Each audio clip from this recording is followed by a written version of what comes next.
करा है। तो वहीं दूसरी तरफ मिस्र में शांति समझौते के बाद भी गजा में गोलियां चल रही हैं।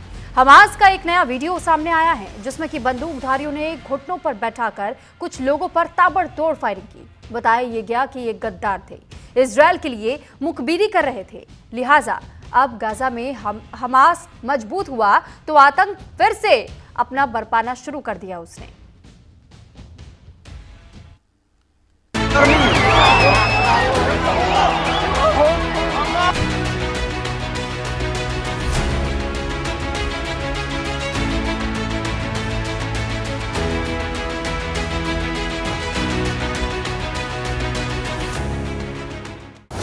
गाजा में दिखा हमास के आतंकियों का खौफ।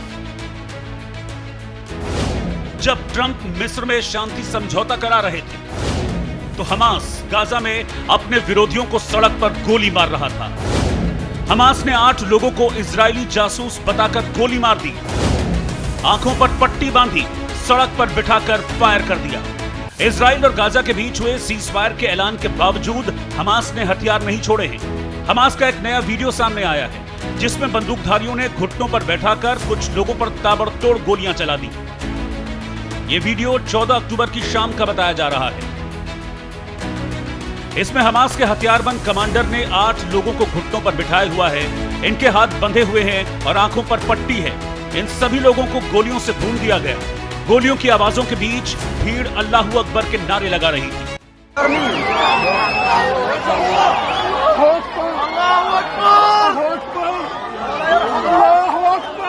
हैरानी की बात यह है कि 14 अक्टूबर को ही गाजा शांति प्रस्ताव पारित हुआ है जिसमें अमेरिका, टर्की, मिस्र और कतर शामिल थे।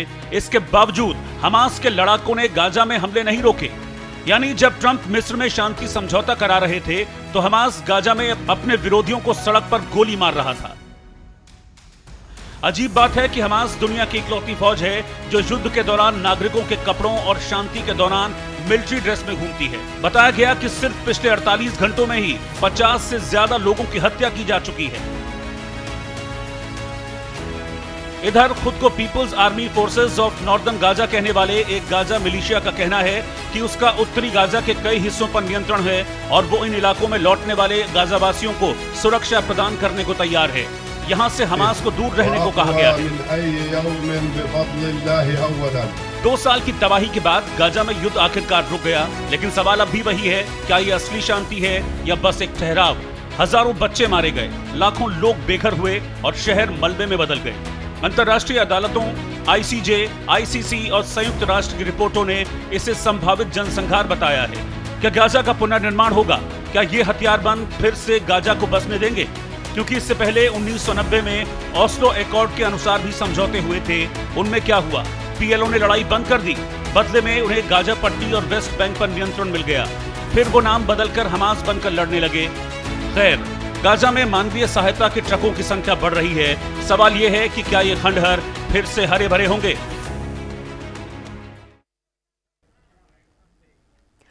और अब बात करेंगे असम के सबसे मशहूर और जाने माने चेहरे जुबीन गर्ग की मौत केस से जुड़े हुए मामले की।